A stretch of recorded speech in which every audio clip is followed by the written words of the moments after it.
Pemirsa Intens Investigasi, sebuah pengakuan yang teramat menyakitkan, mendadak meledak, dan menggempar jagat maya. Publik seketika dibuat terperanjat lewat unggahan Instagram story Bertrand Peto yang membongkar dugaan kekerasan fisik di dalam rumah. Netizen pun ramai-ramai menduga sosok tante misterius yang tega melayangkan tamparan ke wajah Onyo tidak lain adalah adik kandung Sarwenda sendiri. Benarkah jeritan pilu Onyo yang menantang kejujuran sang tante menjadi bukti otentik bahwa anak-anak Ruben Onsu kini sedang berada di lingkungan yang sangat tidak aman? Tak tinggal diam, Minola Sebayang selaku kuasa hukum Ruben langsung menyalakan alarm bahaya untuk segera merebut kembali hak asuh anak secara penuh ke pengadilan. Lantas, rahasia besar apa yang membuat kubu Ruben dengan tegas menolak undangan diskusi formalitas dari pihak Sarwenda? Di tengah bola liar yang kian memanas, Ruben Onsu akhirnya ikut angkat bicara. Terpukul melihat sang putra sulung menangis menghadapi tekanan batin. Ruben mengambil langkah mendesak untuk segera menemui Onyo secara empat mata. Apa sebenarnya pemantik utama yang membuat Bertrand begitu emosional di media sosial? Namun, di saat situasi memuncak, pengacara kondang Hotman Paris Hutapea justru meluncurkan saran hukum yang sangat agresif. Benarkah Hotman meminta Ruben untuk langsung menjemput paksa anak-anaknya di sekolah atau mal tanpa perlu takut dituduh menculik? Dan bagaimana pula analisis Hotman terkait keputusan berani Ruben yang memilih menyetop aliran uang bulanan fantastis kepada Sarwenda? Pemirsa, bersama Intens Investigasi, kami hadirkan kabar terkini, terpercaya, dan teraktual. Tetapi sebelumnya, jangan lupa untuk like, subscribe, dan juga share channel YouTube ini.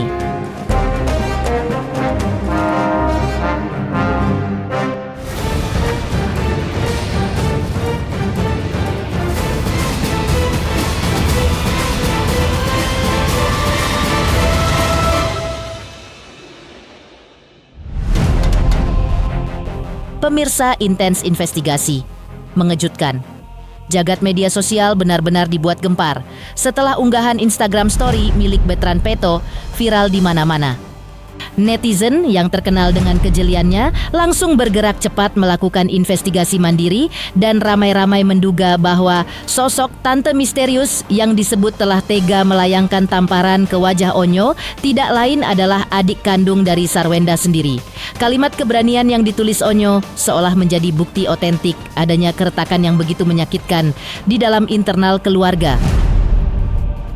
Tante, ingat ya, selama saya sama ayah dari dulu, ayah tidak pernah tampar saya atau pukul saya. Tapi, kalau Tante coba jelaskan, kenapa tampar Onyo? Please jujur, ayolah Tante, yang sudah buat kami hancur. Dan sekarang, aku tidak takut untuk manusia serakah. Tulis Bertrand. Mengetahui Bertrand nekat curhat dan berteriak meminta keadilan di media sosial, Minola Sebayang selaku kuasa hukum Ruben Onsu langsung mengambil sikap tegas. Menurut Minola, insiden memilukan ini merupakan lampu kuning alias alarm bahaya bagi Ruben Onsu untuk bergerak cepat dan tanpa kompromi memperjuangkan kembali hak asuh anak-anaknya yang saat ini secara hukum berada di bawah pengawasan Sarwenda. Lewat postingan pilu Bertrand tersebut, Minola mencium adanya indikasi kuat bahwa situasi di dalam rumah saat ini sudah sangat tidak nyaman, tidak kondusif, dan tidak sehat bagi tumbuh kembang anak-anak. Munculnya dugaan kekerasan verbal hingga fisik ini menjadi pembenaran mutlak atas kekhawatiran Ruben Onsu selama ini, bahwa anak-anak mereka saat ini memang sedang berada dalam posisi yang sama sekali tidak aman. Saya tidak bisa berkomentar apa-apa, kecuali kalau memang apa yang dikatakan oleh Onyo itu di dalam unggahannya itu benar. Artinya kan memang ini sesuatu lampu kuning sih sebenarnya untuk Ruben Onsu agar segera melakukan upaya untuk memperjuangkan hak asuh anaknya yang hari ini ada di tangan S, ya. Karena kan kalau kita lihat dari unggahan Onyo itu memang ada beberapa karakter-karakter yang diceritakan di situ yang menurut pendapat saya itu tidak aman buat anak-anak. Ya, apalagi ada hasutan, ada provokasi, ada tindakan kekerasan, ada verbal abuse ya, yang membuat seperti unggahannya si Bertrand kan membuat Cici itu kan pasti anak tertuanya Ruben yang perempuan membenci Ruben kan seperti itu ya kalau nggak salah unggahannya ya. Nah, jadi ya itu semakin mempertegas saja dan semakin memperjelas bahwa memang apa yang dikatakan oleh Ruben itu adalah benar, bahwa anak-anak berada dalam lingkungan yang tidak aman. Minola pun menegaskan bahwa poin krusial dari kisruh ini adalah adanya dugaan kuat bahwa waktu pertemuan antara Ruben Onsu dengan anak-anaknya sengaja dipersulit atau dibatasi.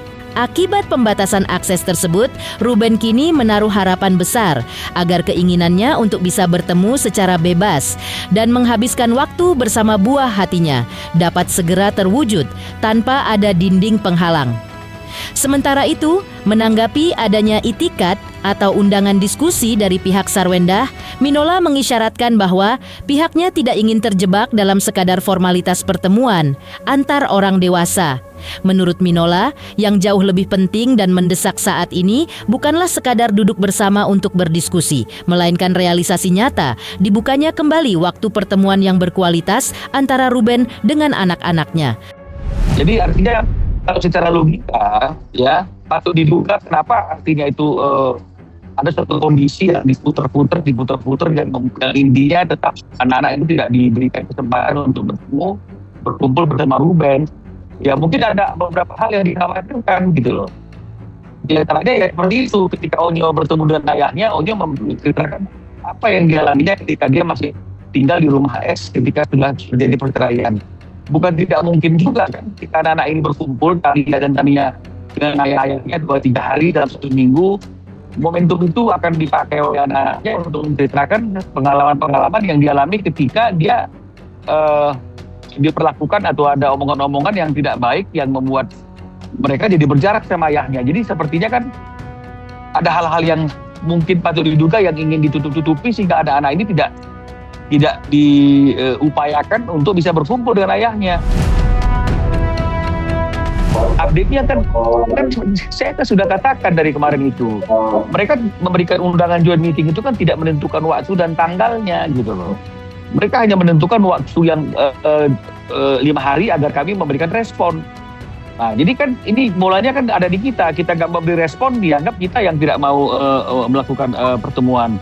Tapi kalau misalnya kita mau memberikan respon, kita memilih waktunya kan juga susah kan, karena kita juga sibuk dan juga Ruben kan tanggal 22 ini mau umroh. Nah, jadi inilah yang kami sampaikan kemarin. Jadi sebenarnya ada hal yang lebih penting daripada joint meeting itu, daripada undang pertemuan itu. Apa yang paling penting itu? Ya itu tadi, mengatur kapan anak-anak ini bisa berkumpul dengan Ruben 2-3 hari. Karena kan ini kan bukan sesuatu yang bisa dinegosiasikan lagi. Ini kan sudah menjadi suatu perjanjian dan kesepakatan bersama 2-3 hari anak-anak harus berkumpul bersama dengan Ruben. Karena itu ada hak anaknya dan juga ada hak Ruben.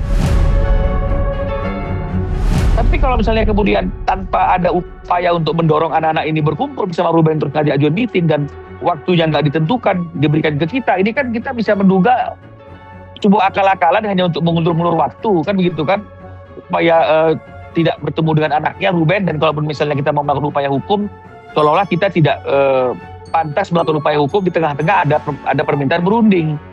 Nah ini dia, jadi artinya belum bisa ditentukan kapan bisa ketemunya. Kalau mungkin ada ketemunya ya mungkin ya sekitar Juli setelah Ruben pulang dari umroh. Melihat sang putra yang sudah beberapa kali nekat mencurahkan isi hati dan luka batinnya secara beruntun di media sosial, Ruben Onsu akhirnya memilih untuk angkat bicara. Ruben menegaskan bahwa dirinya tidak ingin membiarkan bola liar ini terus bergulir di jagat maya, sehingga ia memutuskan akan segera menemui dan berbicara langsung secara empat mata dengan Bertrand Peto. Langkah ini dirasa sangat mendesak oleh Ruben karena ia merasa sangat khawatir jika komunikasi tidak dilakukan secara bertatap muka langsung, maka maksud dan pengertian di antara ayah dan anak ini justru bisa bergeser serta memicu kesalahpahaman baru yang jauh lebih pelik. Kalau tanya saya, saya belum ketemu ngobrol berdua sama Onyo gitu. Jadi saya harus ngobrol berdua dulu. Saya takut beda pengertiannya gitu ya. Jadi saya belum bisa ngomong apa-apa dulu, harus ketemu dulu dengan Onyo. Buat saya cuman mungkin saya harus ngobrol lagi berdua sama dia untuk dia bisa apa yang membuat dia menjadi bisa menceritakan itu. Ruben Onsu dengan bijak menambahkan bahwa dirinya sangat memahami gejolak emosi yang sedang dirasakan sang putra, mengingat ia pun pernah berada di posisi usia veteran Peto saat ini. Oleh karena itu, Ruben merasa sangat perlu untuk mendengar langsung penjelasan dari versi veteran sendiri mengenai alasan dibalik unggahan-unggahan kontroversial tersebut. Bagi Ruben, menahan diri untuk tidak berkomentar terlalu jauh di media adalah langkah terbaik. Karena jika ia berbicara sebelum mendengar penjelasan langsung dari mulut veteran, ia sangat takut. Hal itu justru akan berujung menjadi fitnah baru. Ruben menegaskan komitmennya untuk segera mendatangi dan menemui veteran secara personal demi mengulik apa pemantik utama yang membuat veteran sampai begitu emosional meluapkan amarahnya di media sosial. Ruben berharap publik maupun dirinya sendiri tidak langsung mengambil kesimpulan sepihak, hanya berdasarkan apa yang ia baca. Kayaknya sekarang udah bukan saatnya ke sana sih ya kalau menurut saya sih gitu. Tapi kan kalau Onyo ini kan ungkapan ya kita pernah ada di usia mereka kan ya gitu. Kita pernah ada di usia mereka gitu. Jadi makanya reaksi Onyo sendiri pun aku baru tanyakan ke dia gitu. Terus ya kan nggak bisa kita Onyo coba jelasin gitu. Kan dari pagi saya juga ada kegiatan, jadi saya baru ntar ketemu sama dia, baru duduk ngobrol sama anak usia gitu kan kita harus tidak membuat jadi tegang kan, jadi saya harus membuat obrolan itu ya bukan kita sedang menginterogasi, tapi saya cuma mau tanya bagaimana ceritanya. Karena kalau semuanya kita atur, nanti dia akan ngerasa semuanya salah apa yang dia lakukan gitu. Jadi dia mau berekspresi apapun yang dia ungkapkan, ya saya harus dengar dari dianya dulu baru gitu. Takutnya kalau saya ngobrol yang belum saya tahu ya nanti malah jadinya fitnah ya. Yang lagi saya lakukan ya saya mau ngobrol sama Onyo kayak apa, seperti apa yang membuat dia menjadi ya bisa meluapkan itu gitu. Bisa meluapkan itu. Jadi saya sebagai orang tuanya yang harus tahu dulu nih apa duduk permasalahannya ya gimana. Jadi nggak semata-mata saya hanya menyimpulkan dari yang saya baca doang. Melihat fakta memilukan bahwa veteran sampai menangis di tengah pusaran konflik panas antara dirinya dan Sarwendah, Ruben Onsu tak menampik bahwa ia pun merasa sangat terkejut sekaligus terpukul. Ruben menyadari bahwa setiap anak memiliki cara yang berbeda-beda dalam bereaksi dan meluapkan tekanan batin yang mereka hadapi. Di mata Ruben, tangisan tersebut merupakan sinyal kuat bahwa veteran saat ini sedang berada dalam kondisi jiwa yang sangat amat tidak nyaman dengan lingkungan sekitarnya. Ruben mengakui bahwa situasi yang menimpa sang putra adalah hal yang sama sekali tidak baik. Dan hal itulah yang memicu tekad bulatnya untuk segera turun tangan membenahi keadaan demi membuat semuanya kembali baik-baik saja untuk masa depan anak-anak mereka. Saya juga sebenarnya shock karena yang saya cuma mikirnya ini pasti nih akan ada reaksi dari setiap anak yang berbeda kan. Ya Onyo punya jiwa yang sangat amat tidak nyaman. Jadinya Onyonya sendiri melampiaskannya dengan nangis gitu. Tapi ya gimana sih kalau kita udah jadi orang tua, masa lu mau ngerengek sama anak kan juga bingung kan gitu. Pada hati kita juga aduh. Tapi ya udahlah, saya cuman bilang ini adalah hal yang tidak baik gitu. Jadi kalau ke saya sendiri gitu ada rasa jadi kayak gimana gitu. Selanjutnya, Seperti apa lewat unggahan story-nya di media sosial, Bertrand Peto membuat pengakuan mengejutkan ditampar oleh sosok tante misterius yang dituding sebagai dalang kehancuran keluarganya. Seperti apa pula keberanian Bertrand tuntut kejujuran sang tante yang tega melayangkan main tangan. Halo, saya Denny Darto yang mengucapkan selamat untuk Intens Investigasi yang road to 4 juta subscribers, luar biasa, dan ini semua berkat dukungan kalian yang terus menyaksikan dan setia untuk menonton Intens Investigasi dan tayangan saya di kanal ini. Terus saksikan Intens Investigasi di 5 juta, 6 juta, 7 juta subscribers dan seterusnya. Terima kasih. Sampai jumpa.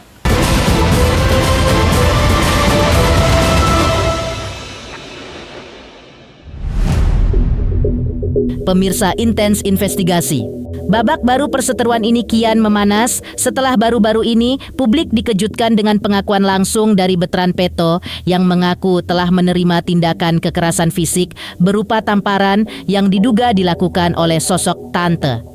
Lewat untayan kalimat penuh emosi di Instagram story-nya, Onyo secara gamblang menuliskan pesan terbuka yang menohok. Tante ingat ya, selama saya sama ayah dari dulu, ayah tidak pernah tampar saya atau pukul saya. Tapi kalau tante coba jelaskan, kenapa tampar Onyo? Please jujur. Ayolah tante yang sudah buat kami hancur. Dan sekarang aku tidak takut untuk manusia serakah. Tulis Bertrand. Tentu saja, unggahan berani sekaligus memilukan dari Bertrand ini bak menyiram bensin ke dalam api yang kian menambah panjang dan meruncingkan konflik hak asuh anak antara Ruben Onsu dan Sarwenda di hadapan publik. Tak berhenti sampai di situ, Bertrand pun membongkar bagaimana situasi pelik di dalam rumah tersebut sengaja dikondisikan agar orang-orang di sana membenci sosok Ruben Onsu, ayah tercintanya. Melalui tulisan yang syarat akan luka dan amarah, di Instagram story-nya, Onyo secara belak-belakan menggambarkan dugaan adanya manipulasi dan provokasi yang menargetkan adik-adiknya. Gak suka dibohongin, tapi you yang ajarin bohong anak-anak you. Kasihan adik-adik, mereka sudah banyak terprovokasi tentang ayah yang tidak baik, terutama Cici. Masih ingat kalian yang di sana? Dan kalian berhasil sudah membuat Cici untuk benci ayahnya. Dan saya, ungkap Bertrand penuh emosi. Ungkapan pilu Onyo ini seolah mengonfirmasi bahwa konflik ini tidak hanya sekadar perebutan hak asuh, melainkan sudah masuk ke dalam dugaan doktrinasi negatif yang memecah belah hubungan psikologis antara anak dan ayah kandungnya sendiri. Dan yang tak kalah mengejutkan publik, Bertrand secara belak-belakan mengakui bahwa dirinya ternyata sudah cukup lama tidak menjalin komunikasi dengan Sarwenda, sosok bundanya itu. Keterasingan komunikasi ini tampaknya kian diperkeruh oleh kehadiran pihak ketiga, hingga membuat Bertrand tak mampu lagi membendung kekesalannya. Di akhir curhatannya, Onyo pun menyematkan pesan bernada pedas dan menohok untuk sosok tante misterius tersebut yang dinilainya telah menjadi dalang di balik rusaknya keharmonisan keluarga mereka. Enggak. Terakhir kapan kamu WhatsApp? Udah lama. Di bulan apa? Bulan apa kira-kira? Di bulan apa terakhir kamu? Lupa, pokoknya udah lama. Tapi berarti sekarang udah nggak dekat lagi sama bunda? Aku tuh masih sayang. Aku kalau ditanya kak, boleh tanya langsung ke bundanya. Nanti semoga bunda bisa jelasin juga nanti. Kalau dibilang sayang, aku orang paling sayang sama bunda. Aku orang paling perhatian sama dia. Gitu. Bahkan ketika aku lagi sama bunda, aku orang paling perhatian sama dia. Aku orang paling jelasan sama bunda. Kalau bundanya lagi nggak perhatiin aku atau dia lagi lupa masakin aku nasi goreng, aku aja bisa ngambek. Itu sesayang itu aku sama dia. Aduh, berat ya bang. Aku udah nggak tahu harus kayak gimana lagi. Udah sedikit membuatku jadi kayak kenapa bisa ngomong kayak gitu. Yang aku bilang tadi mungkin karena emang lagi situasinya lagi nggak kontrol aja bundanya. Sebenarnya bunda itu bukan berbicara kasar, lebih yang aku bilang tadi, kalau kita punya lingkungan yang baik, ya kalau kita punya circle yang baik, kita nggak akan jadi orang yang jahat. Selanjutnya, seperti apa pula praktisi hukum ternama tanah air Hotman Paris memberikan dukungan jika Ruben Onsu ingin merebut hak asuh anaknya dari Sarwenda. Halo, saya Denny Darto yang mengucapkan selamat untuk Intens Investigasi yang road to 4 juta subscribers. Luar biasa, dan ini semua berkat dukungan kalian yang terus menyaksikan dan setia untuk menonton Intens Investigasi dan tayangan saya di kanal ini. Terus saksikan Intens Investigasi di 5 juta, 6 juta, 7 juta subscribers dan seterusnya. Terima kasih. Sampai jumpa.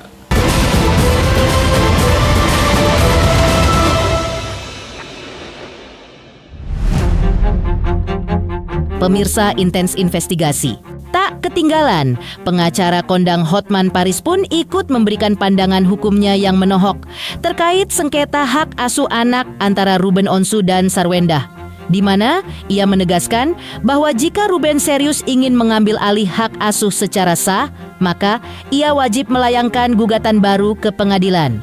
Hotman secara blak-blakan juga memberikan saran taktis bahwa Ruben sah-sah saja menjemput anaknya secara langsung di luar rumah, seperti saat pulang sekolah atau sedang di mal, karena hal itu sama sekali tidak dikategorikan sebagai penculikan di mata hukum, asalkan ia dilarang keras menerobos masuk ke dalam rumah Sarwendah tanpa izin, karena bisa menyeretnya ke ranah pidana, sembari ikut menyoroti keputusan berani Ruben yang memilih menyetop sementara aliran uang bulanan fantastis kepada mantan istrinya tersebut.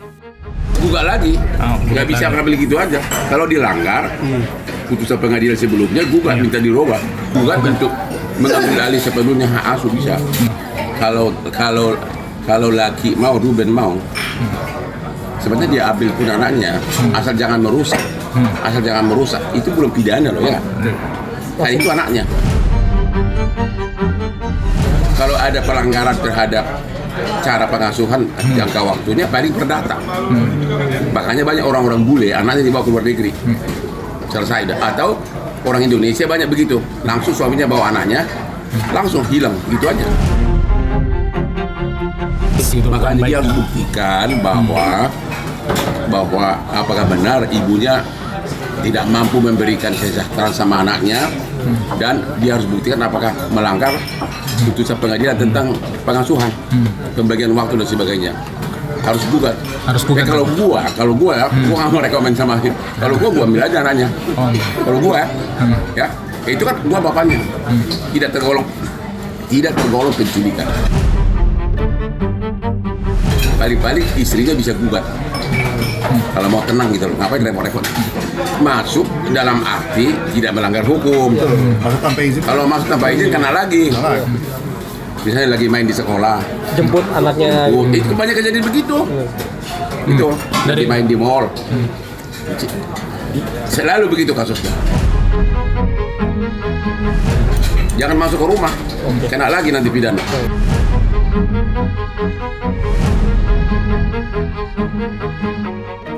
Demikian pemirsa, kabar terkini, terpercaya, dan teraktual yang kami hadirkan hari ini. Pemirsa Intens Investigasi, jangan lupa saksikan terus Intens Investigasi. Dan pastikan jangan lupa untuk like, subscribe, share, dan juga komen